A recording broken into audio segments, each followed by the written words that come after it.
بسم الله الرحمن الرحيم حامدا ومسلم عما بعد فأعوذ بالله من الشيطان الرجيم بسم الله الرحمن الرحيم ود كثير من أهل الكتاب لو يردونكم من بعد إيمانكم كفارا حسدا من عند أنفسهم من بعد ما تبين لهم الحق فاعفوا واصفحوا حتى يأتي الله بأمره إن الله على كل شيء قدير وأقيموا الصلاة وآتوا الزكاة وما تقدموا لأنفسكم من خیر تجدوا عند اللہ ان اللہ بما تعملون بصیر وقالوا لن يدخل الجنة الا من كان هودا او نصارى تلك امانيهم قل هاتوا برهانكم ان كنتم صادقين بلى من اسلم وجهه لله وهو محسن فله اجره عند ربه ولا خوف عليهم ولا هم يحزنون۔ سامعین و ناظرین گرامی قدر، اللہ رب العزت نے ارشاد فرمایا کہ بہت سے اہل کتاب وہ یہ چاہتے ہیں کہ تمہیں تمہارے ایمان کے بعد کفر کی حالت کے اندر کفر کرتے ہوئے تمہیں لوٹا دیں، جو ان کے پاس ہے اس کے اوپر حسد کرتے ہوئے، حالانکہ ان کے پاس کیا ہے، حق واضح ہو گیا۔ بس تم ان کو معاف کرو اور ان سے درگزر کرو یہاں تک کہ اللہ کوئی نیا حکم لے آئے، بے شک اللہ تعالیٰ ہر چیز پر قادر ہے۔ فرمایا تم نماز قائم کرو اور زکوٰۃ ادا کرو، اور جو تم نے اپنی جانوں کے لیے آگے بھیجا ہے وہ بہتر، تو وہ تم اس کا ثواب اللہ کے ہاں پا لو گے، بے شک اللہ تعالیٰ تم جو عمل کرتے ہو اس کو دیکھنے والا ہے، دیکھتا ہے۔ اور وہ کہتے ہیں کہ ہرگز جنت کے اندر نہیں جائیں گے مگر یہودی یا نصرانی، یہ ان کی کہانیاں قصے ہیں۔ تم فرما دیجیے، آپ فرما دیجیے یا رسول اللہ کہ اگر تم سچے ہو اس قول کے اندر تو کوئی دلیل لے کر آؤ۔ ہاں، جو اللہ کی رضا کی خاطر اپنے چہرے کو جھکا دے اور وہ نیکوکار بھی ہو تو بس اس کا اجر اور اس کی نیکی اس کے رب کے ہاں ہے، نہ ہی ان پر کوئی خوف ہوگا اور نہ ہی وہ قیامت کے دن غمگین ہوں گے، غضبناک ہوں گے۔ سامعین ناظرین گرامی قدر، ود کثیر من اہل الکتاب، اس آیت کے شان نزول کے اندر اکثر اور کثیر مفسرین کرام نے یہ بات ذکر کی ہے کہ یہودیوں میں سے کچھ حضرات ایسے تھے کہ جن کے اندر فنحاس بن عازورہ اور زید بن قیس اور کچھ حضرات یہودی، وہ حضرت عمار بن یاسر رضی اللہ تعالیٰ عنہ اور حضرت حذیفہ بن یمان رضی اللہ تعالیٰ عنہ کے پاس آئے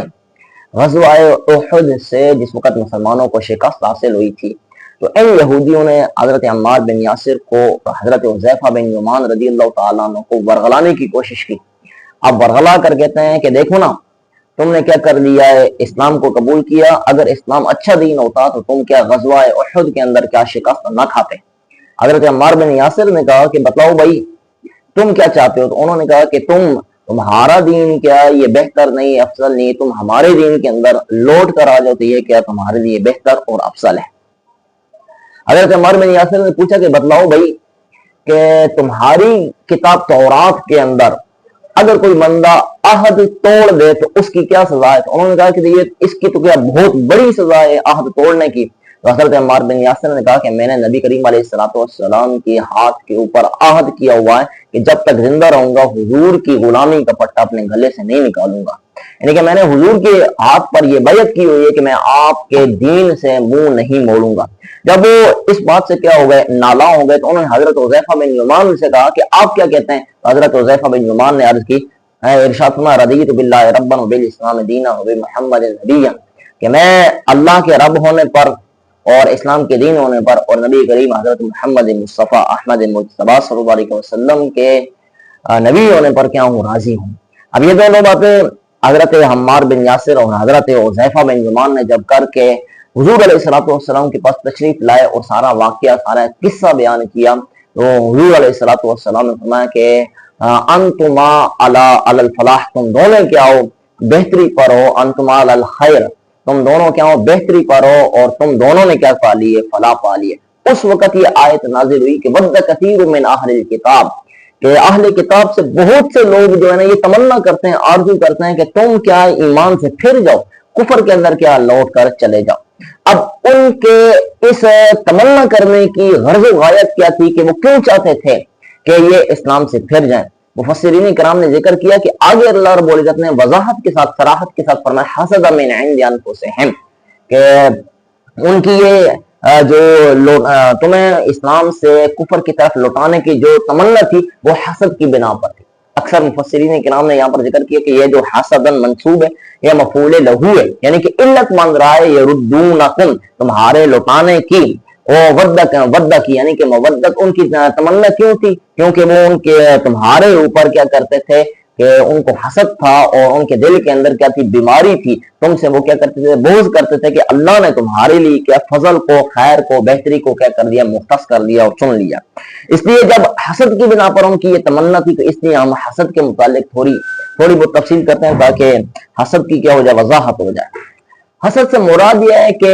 اگر کوئی بندہ یہ تمنا کرے کہ جو غیر کے پاس نعمت ہے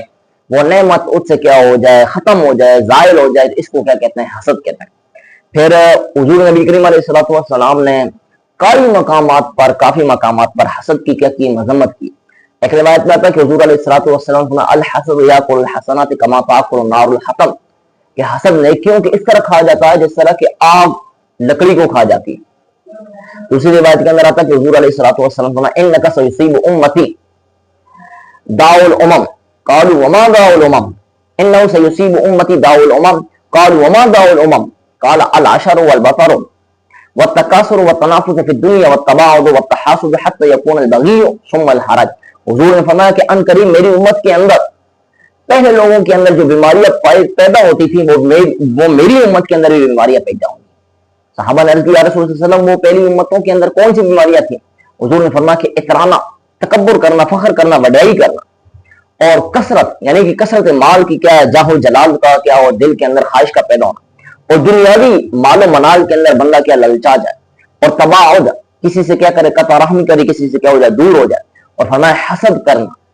اب یہ وہ چیزیں ہیں کہ جو پہلی امتوں کے اندر بھی کیا پائی جاتی تھی, اب میری امت کے اندر بھی کیا یہ چیزیں واضح ہو رہی ہیں. تیسرے نمبر پر حضور علیہ الصلوۃ والسلام فرمایا ان لنعم اللہ ابا قیل وما اولئک قال الذين يحسدون الناس على ما آتاهم الله من فضله. حضور علیہ الصلوۃ والسلام نے ارشاد فرمایا کہ اللہ کی نعمتوں کے کچھ حضرات کیا ہوتے ہیں, دشمن ہوتے ہیں. صحابہ نے عرض کیا رسول اللہ صلی اللہ علیہ وسلم اللہ کی نعمتوں کو کس طرح کوئی دشمن ہو سکتا ہے؟ حضور علیہ الصلوۃ والسلام نے فرمایا کہ جو لوگ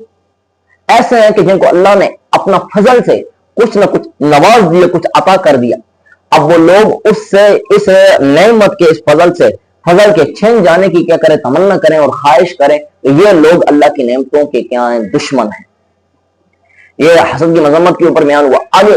یہ یاد رکھیے کہ حسد کے مراتب ہیں. امام غزالی رحمہ اللہ تعالیٰ نے,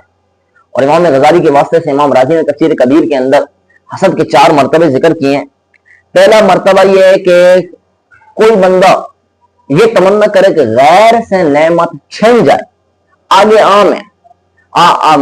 غیر سے نعمت چھن جائے لیکن اس کو ملے,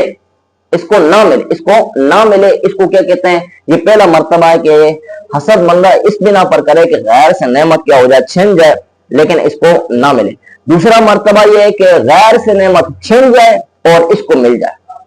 تیسرا مرتبہ یہ ہے کہ غیر سے نعمت چھن جانے کی یہ تمنا کرے, یعنی کہ یہ خواہش ہو کہ بھئی غیر سے نعمت تو نہ چھنے, غیر سے نعمت چھن نہ جائے, یعنی کہ زائل تو نہ ہو,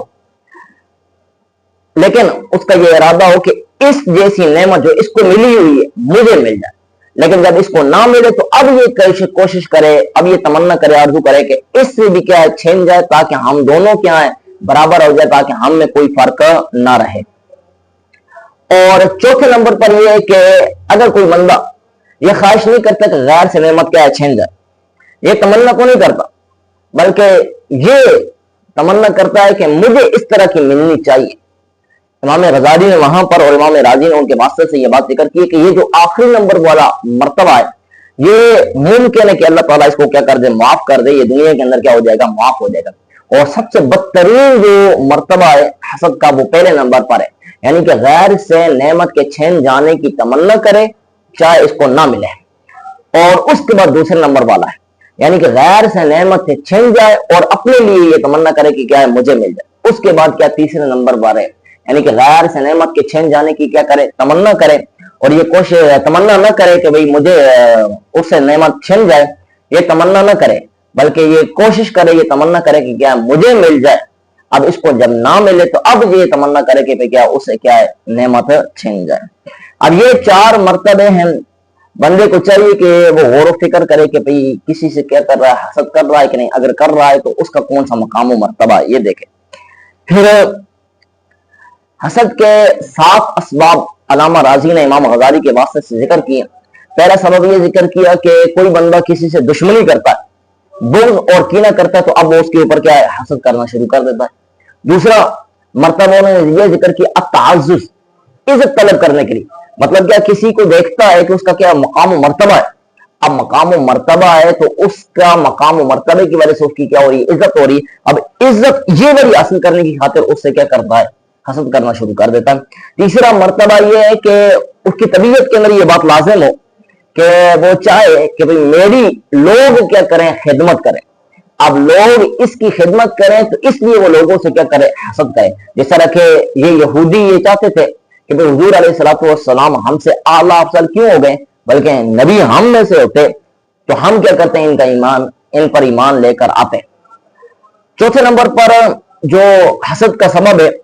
وہ یہ ہے کہ کسی چیز کے اوپر تعجب کرنا۔ فرمایا ابشر الرسول، کافر اور مشرکین مکہ وہ کہا کرتے تھے کہ کیا رسول بشر ہو سکتا ہے، تو وہ تعجب کی بنا پر کیا کیا کرتے تھے حسد کیا کرتے تھے۔ 5ویں نمبر پر یہ ہے کہ مقاصد کے فوت ہونے کی وجہ سے جو خوف لاحق ہوتا ہے اس خوف کی بنا پر کیا کیا جائے حسد کیا جائے۔ جس طرح کہ ایک شخص کی 2 بیویاں ہوں تو اب وہ دونوں بیویاں ایک سوکن دوسری سوکن سے کیا کر رہی ہوتی ہے حسد کر رہی ہوتی ہے۔ اور 6واں سبب یہ ہے کہ ریاست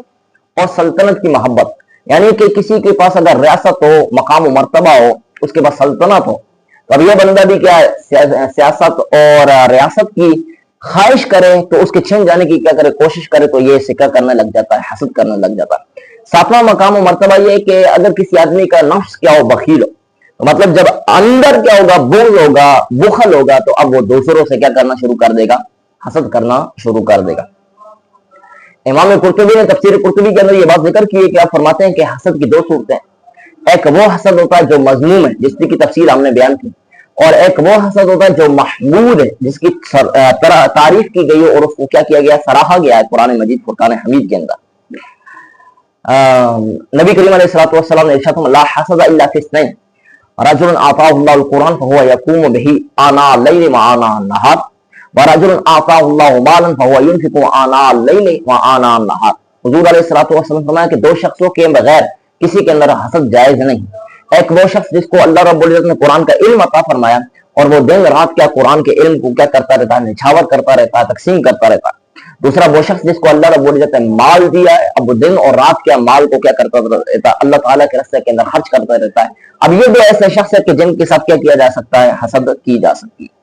آگے اللہ رب العزت نے ارشاد فرمایا فاعفوا واصفحوا حتی یأتی اللہ بامرہ، کہ تم کیا کرو معاف کرو ایک اور ان سے کیا کرو درگزر کرو۔ یہ مسلمانوں کو حکم دیا جا رہا ہے کہ تم کیا کرو معاف کرو کافروں کو اور تم کیا کرو ان سے درگزر کرو۔ اس کا شان نزول بہت لمبا چوڑا ہے کہ حضور علیہ الصلوۃ والسلام سعد بن معاذ یا سعد بن عبادہ رضی اللہ تعالیٰ عنہ کے ساتھ جب گئے تو رئیس المنافقین جو بیٹا تھا رئیس المنافقین خود اس نے دیکھا تو حضور علیہ الصلوۃ والسلام اپنے دراز گوش پر تشریف لا رہے ہیں، اس نے دیکھا اور اس نے کہا کہ اے محمد یہاں سے چلے جاؤ، تمہارے دراز گوش کی وجہ سے ہمیں کیا آ رہی بدبو آ رہی۔ اب نبی کریم علیہ الصلوۃ والسلام وہاں پر بہت زیادہ تکلیف ہوئی، وہاں پر جو حضور علیہ الصلوۃ والسلام کے استقبال کے اندر لوگ کھڑے تھے مسلمان کھڑے تھے، انہوں نے عرض کیا رسول اللہ علیہ وسلم آپ اگر اجازت دے تو ہم ان کی کیا گردن اتار کر رکھ دیتے۔ اب وہاں پر اگر حضور علیہ الصلوۃ والسلام کو اجازت دے دیتے تو وہ ان کو کیا کر دیتے قتل کر دیتے مار دیتے تھے، معاملہ کیا فتنہ فساد تک کیا پھیل سکتا تھا۔ اس لیے حضور علیہ الصلوۃ والسلام فرمایا کہ آپ کیا کریں آپ نے اجازت نہیں دی۔